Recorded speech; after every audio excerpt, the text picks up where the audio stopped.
Assalamualaikum warahmatullahi wabarakatuh. Selamat pagi anak-anak. Bagaimana kabar kalian hari ini?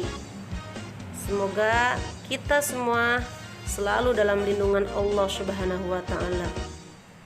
Amin ya rabbal alamin.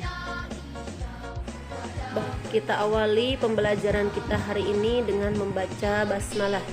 Bismillahirrahmanirrahim.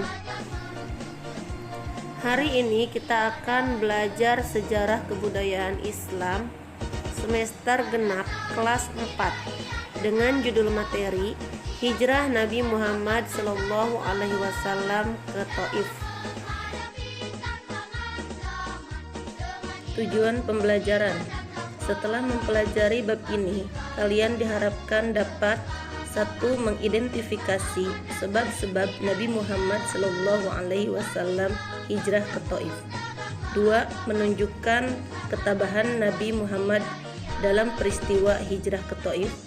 3. Mengetahui peristiwa hijrah Nabi Muhammad SAW ke Thaif. Untuk lebih jelasnya, mari kita simak penjelasan materi berikut ini. Kota Thaif adalah salah satu kota yang berada di Jazirah Arab. Letaknya sekitar 65 km di sebelah tenggara kota Mekah. Kedua kota ini terkenal dengan tanahnya yang subur dan udaranya yang sejuk di Jazirah Arab. Kota Thaif didiami penduduk dari Bani Syakif. Mereka terdiri atas 2 suku, yaitu Bani Ahlaf dan Bani Malik. Dari Bani Syakif inilah terdapat keluarga dekat Nabi Muhammad SAW yang bernama Kinanah, yang bergelar Abu Jalil, dan Mas'ud yang bergelar Abu Kuhal serta Habib. Mereka bertiga memegang kekuasaan di Thaif. Sebab-sebab Nabi Muhammad SAW hijrah ke Thaif. Yang ke-1, tekanan kaum kafir Quraisy kepada Nabi Muhammad SAW semakin gencar. Kaum kafir Quraisy tidak henti-hentinya menghalangi Nabi Muhammad SAW dan kaum muslimin untuk menyebarkan agama Islam di Mekah. Mereka tidak rela agama Islam menggantikan agama nenek moyangnya. Halangan dan rintangan semakin menjadi-jadi dari kaum kafir Quraisy ketika istrinya Siti Khadijah dan pamannya Abu Thalib meninggal dunia. Siti Khadijah selalu mendampingi perjuangan Nabi Muhammad SAW, baik suka maupun duka. Tidak sedikit harta benda yang dihabiskannya selama mendampingi Rasulullah SAW dalam berdakwah. Siti Khadijah wafat dalam usia 65 tahun dan mendampingi Nabi Muhammad SAW selama 25 tahun. Begitu pula dengan pamannya Abu Thalib. Pamannya inilah yang sangat berjasa baik di waktu beliau kecil maupun ketika sudah dewasa. Abu Thalib selalu membela dan melindunginya dari ancaman kaum kafir Quraisy. Begitu sedihnya Nabi Muhammad SAW ketika ditinggal wafat istri dan pamannya.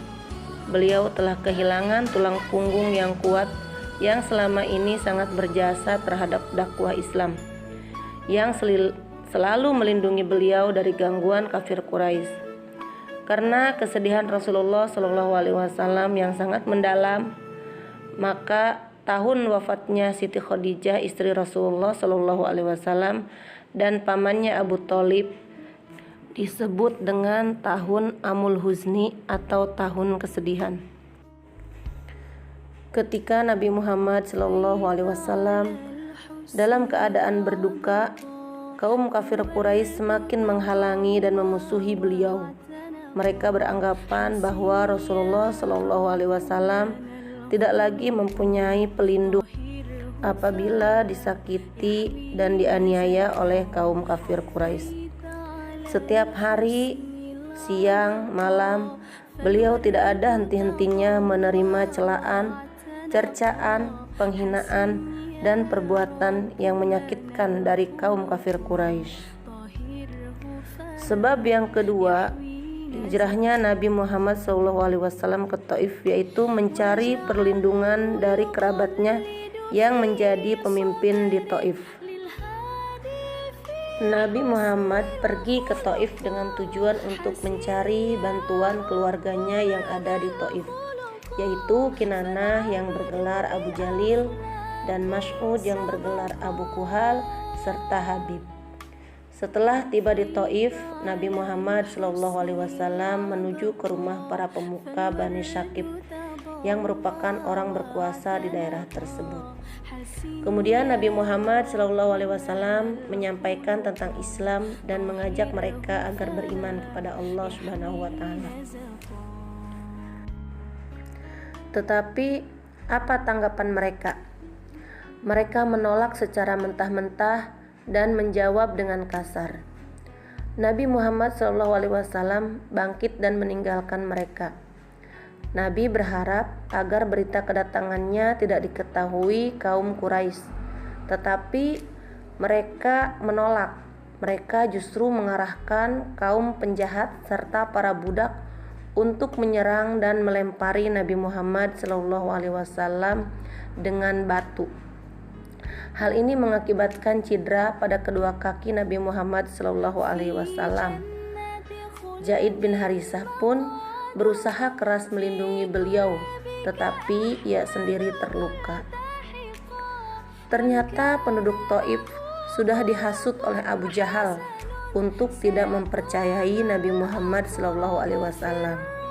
Kemudian Nabi Muhammad SAW meninggalkan kota Taif untuk menghindari kejaran penduduk dengan kondisi pakaian yang berlumuran darah dan penuh luka. Dengan demikian, hijrah ke Taif yang bertujuan untuk mendapatkan bala bantuan dari saudara Nabi dapat dikatakan tidak berhasil. Dalam kondisi seperti itu, datanglah malaikat Jibril.